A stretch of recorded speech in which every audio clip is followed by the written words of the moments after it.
Why did he commit all of these murders? Well, it's unfortunately never really going to be known. Hello, true crimerers. This is the case of the Casanova killer. Viewer discretion is advised.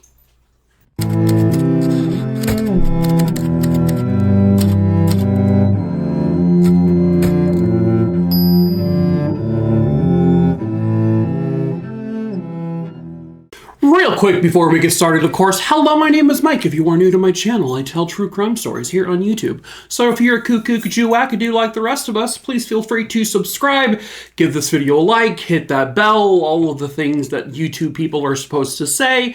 And also, I tell short form true crime stories over on TikTok. I have a couple different pages where I tell true crime stories. If you want to follow those pages, you're more than welcome to. The links to them both will be in the link tree in the description of this video below. The links will also pop up here at some point in the beginning and at the end of the video. Also in that link tree, you will find my merch store. We just sell like t-shirts and hoodies and stuff like that, and we ship all over this wonderful rural planet. Words are very hard for me if you're new here. I don't say words very well. But anyway, check out the merch if you want to. And then lastly, if you want me to cover a particular case, you want to recommend one, just send me a super quick email. My email is listed below.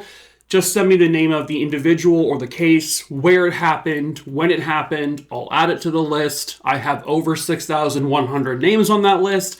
I pick my cases that I cover each time at random, so I will get to that one eventually. I just can't tell you when. But let's get into today's case with the hands again for no reason. You got it, Mike. So you've heard of Ted Bundy. You've heard of Jeffrey Dahmer. You've heard of John Wayne Gacy, Eileen Wuornos. These are names that have become synonymous with the world of serial killers. But one name you may not really know that well is one of the most prolific serial killers in American history. And that's a man named Paul John Knowles, otherwise known as the Casanova Killer. Paul was born on April 25th, 1946, and he was born and raised in Orlando, Florida. However, Paul was in and out of foster care for the majority of his young life. He never really had much of a stable home. By the age of 19, he's already committing several petty crimes, burglaries, that kind of thing. In early 1974, he is incarcerated at a Florida state prison for one of his lesser crimes. And he began to have a romantic contact with a recent divorcee named Angela Kovic. Angela was from all the way in San Francisco. Eventually, Paul gets out of prison and he flies all the way out to San Francisco to be with his new gal. They would become engaged to get married. She actually forked over like all of the money to pay for any of his legal troubles at that time. Not too soon after he arrives in San Francisco, though, Angela calls off the planned wedding, and she breaks it off with Paul. And from what I can tell, Paul was not exactly thrilled with this. This really made him angry. And then shortly after that, he goes all the way back to Jacksonville, Florida, and he continues his life there, where he gets into more trouble, more legal issues. Specifically, he stabbed a guy. He got into a fight at a bar, and he ended up taking a knife and stabbing this guy who he was fighting. The guy lived, but there were assault charges placed on him and also basically attempted murder charges. He was in a detention center by July of 1974, but Paul Knowles managed to pick his lock of his jail cell, and he broke out and escaped the jail.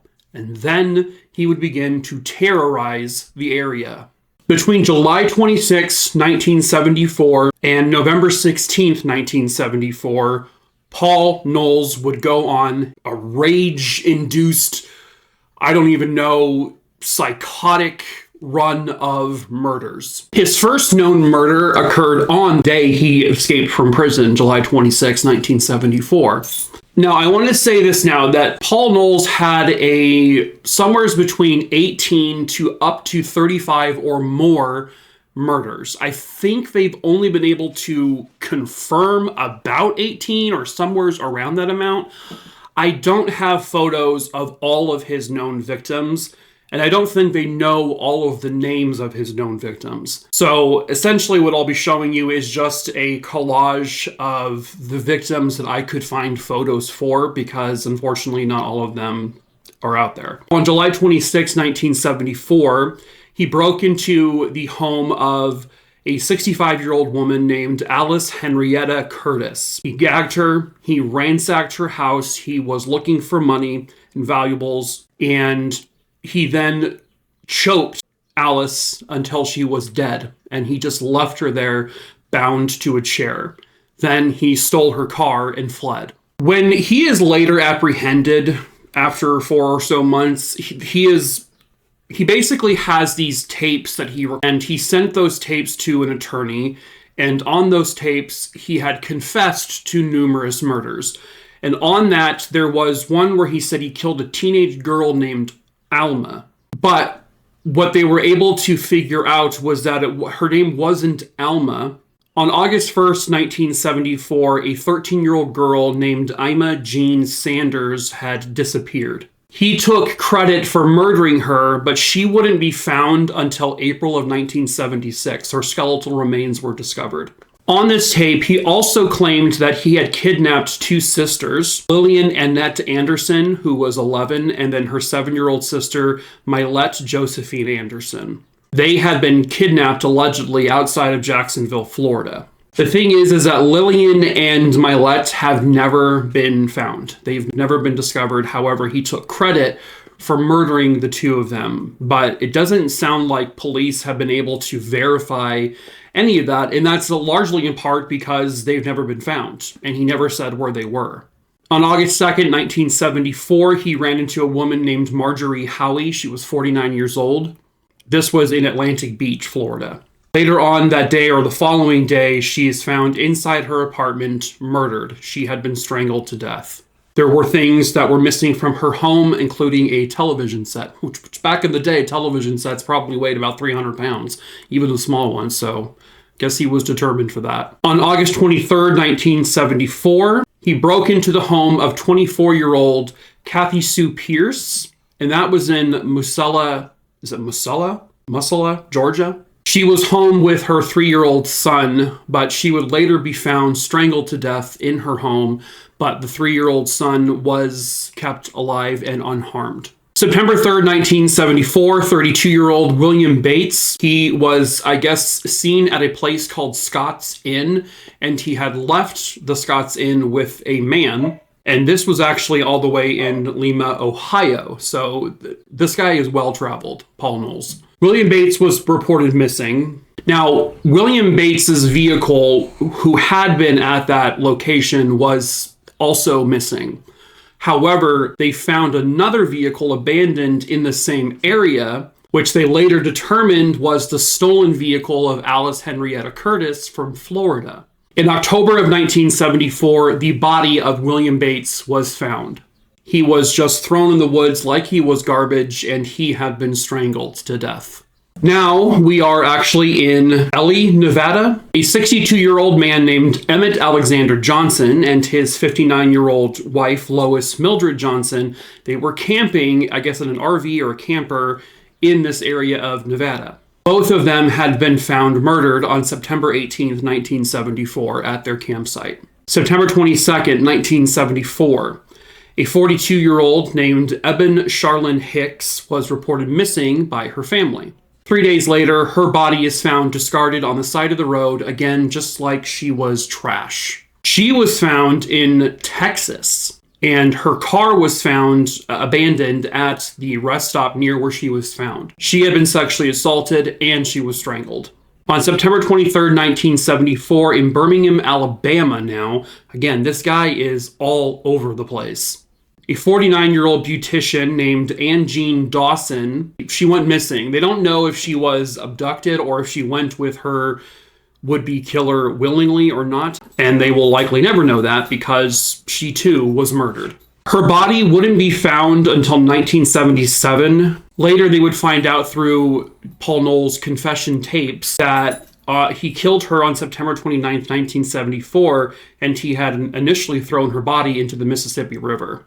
October 16th, 1974, 35-year-old Karen Wine and her 16-year-old daughter Dawn, well, their home was broken into that day. This was in Marlborough, Connecticut. They would later be found in their home, bound with like duct tape and rope. Both of them had been raped and both of them had been strangled to death.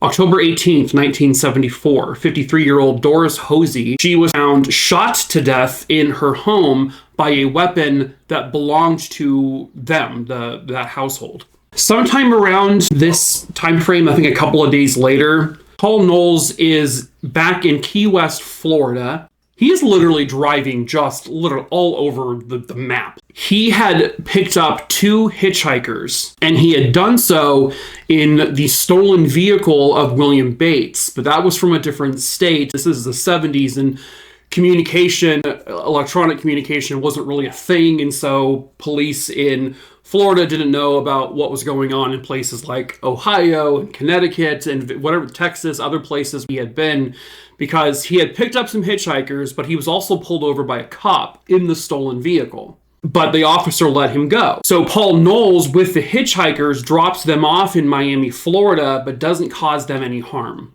This is when they believe that he had taken, because he had stolen a tape recorder from one of the previous victims, and this is when they believe he started to record the confessions of the murders he had done so far on this tape. November 2nd, 1974, 23-year-old Edward Hillard and his 20-year-old girlfriend Debbie Griffin were hitchhiking near Macon, Georgia, and they disappeared while doing so.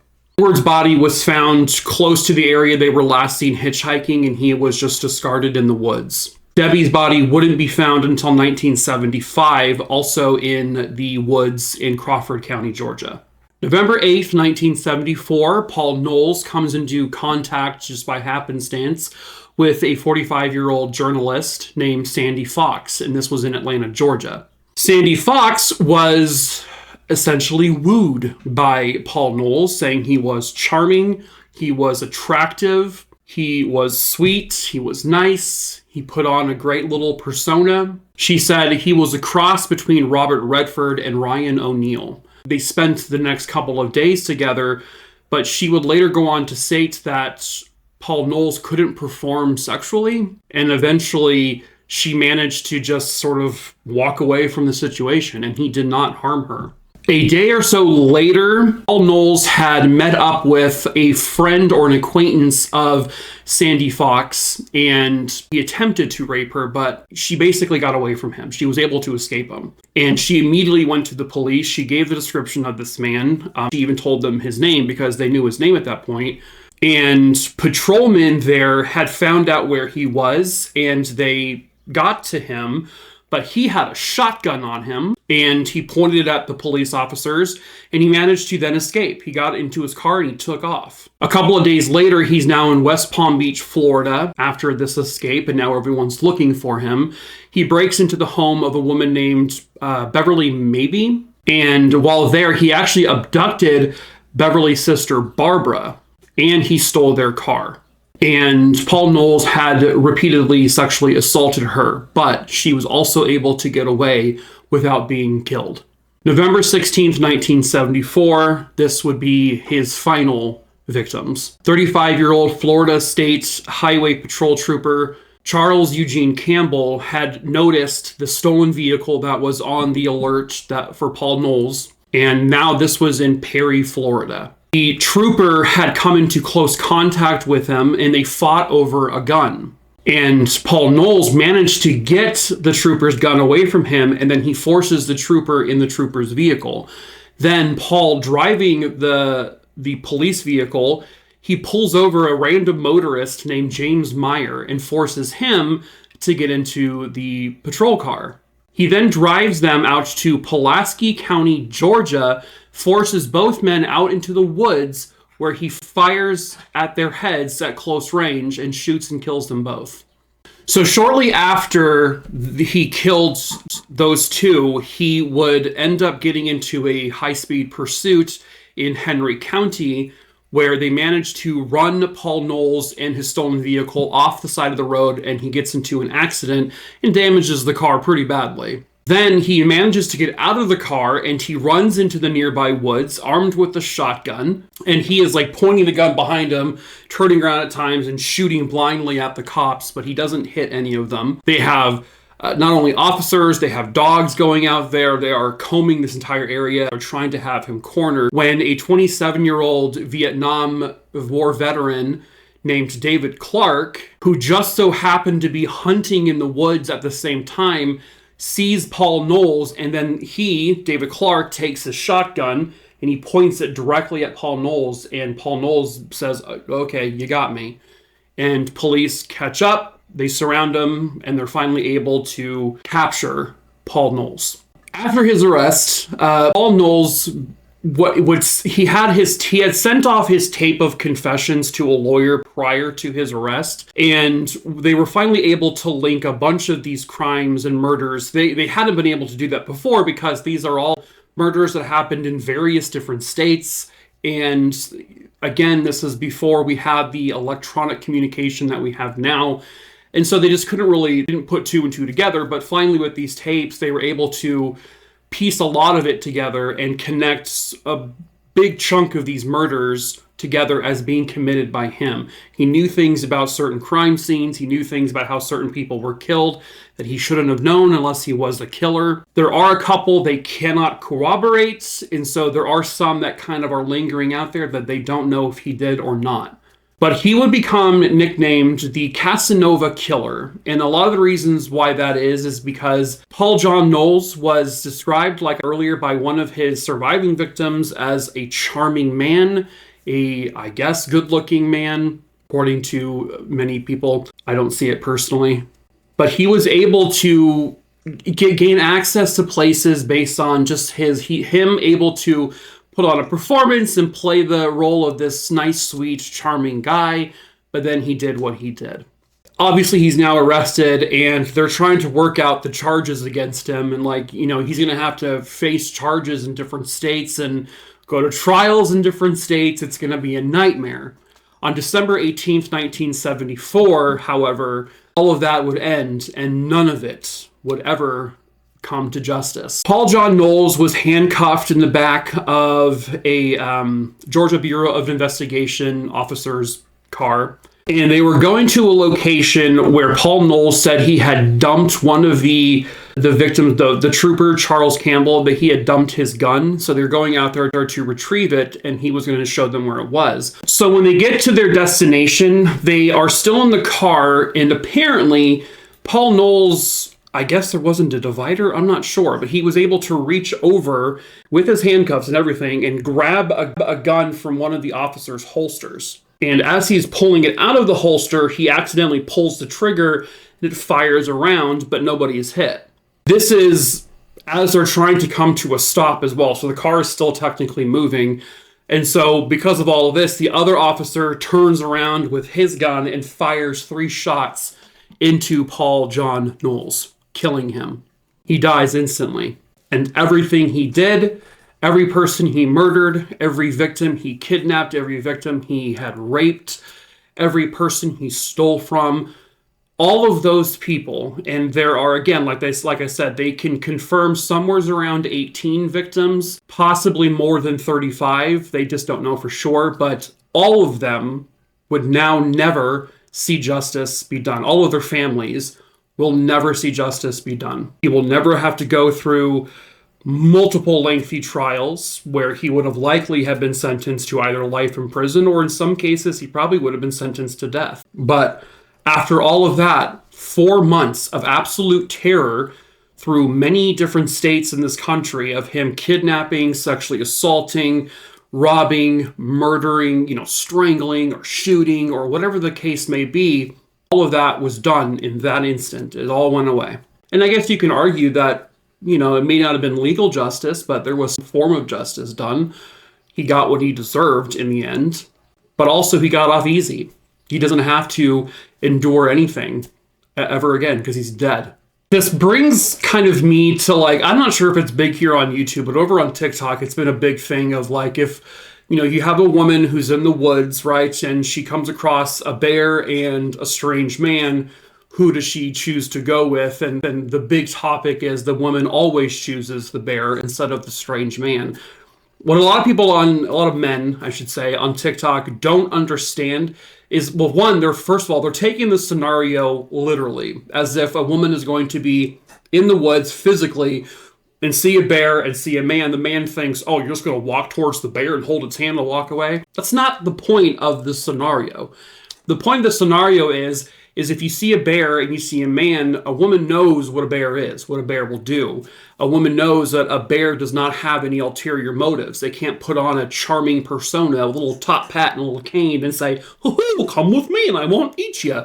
Like, you know what a bear is going to do. You know a bear will protect its cubs. You know all of that. You know what to expect. But if you see a strange man in the woods, no one is saying that every single man out there is a rapist, a murderer, or just a criminal in general. No one is saying that. That's not the point. The point is as a woman, or really anyone, if you see a strange man, you don't know who that person is. You don't know that if they're a really good person or not, because you have people like the Casanova killer or Ted Bundy who were literally able to put on this charming persona, be this sweet, attractive-ish looking man, and they were able to use that to bring in their victims and gain trust, and then they killed them. And because of people like Ted Bundy and various other serial killers, that's why the scenario exists, this hypothetical scenario. That's why it's out there. It's because you just don't know if you could trust that man. You don't know.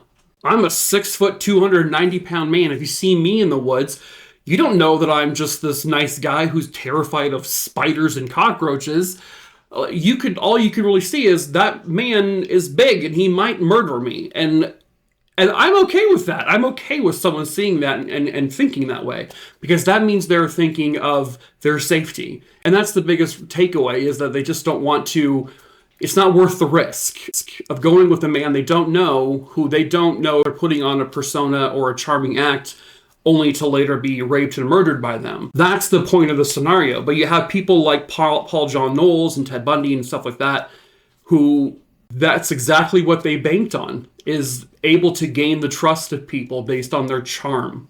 The thing about the Casanova killer, though, is what's more frightening about him, and I'm surprised that isn't a bigger name in the serial killer world, because there was no MO with this guy. There was no motive. There was no type.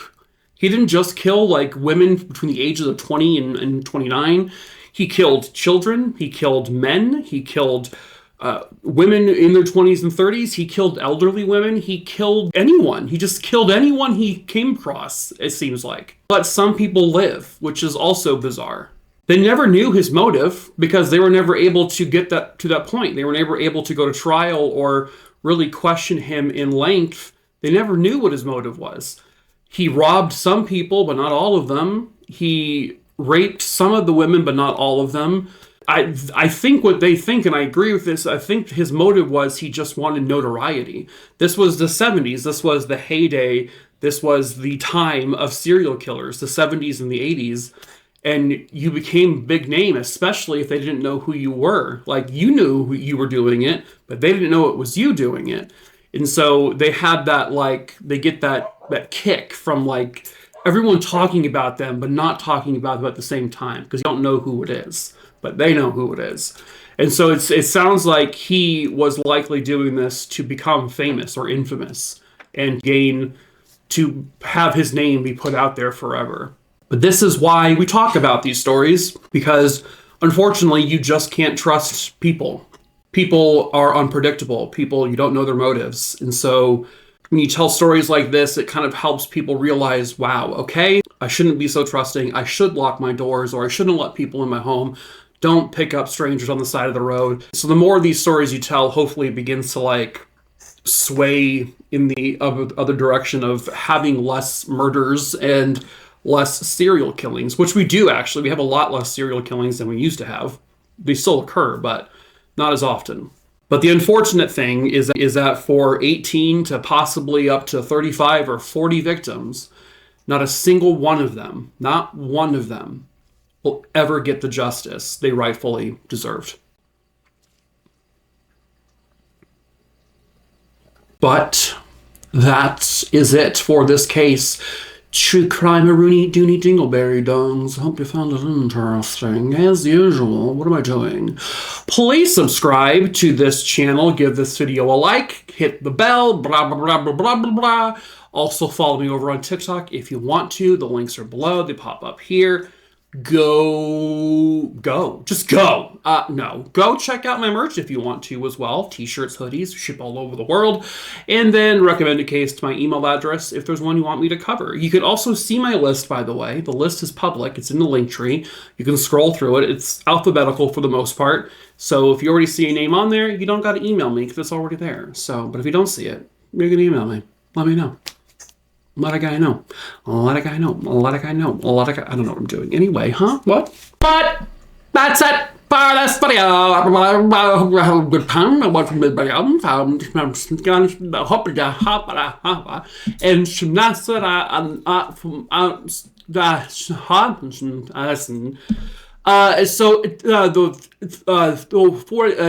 you go to the shitballs and sauce, and you know when you can fucking eat a deck carrot and you just you know what I mean? You know what I mean? Yeah, you know what I mean. You know what I mean. You know what I mean. Anyway, that was my goodbye, so see ya.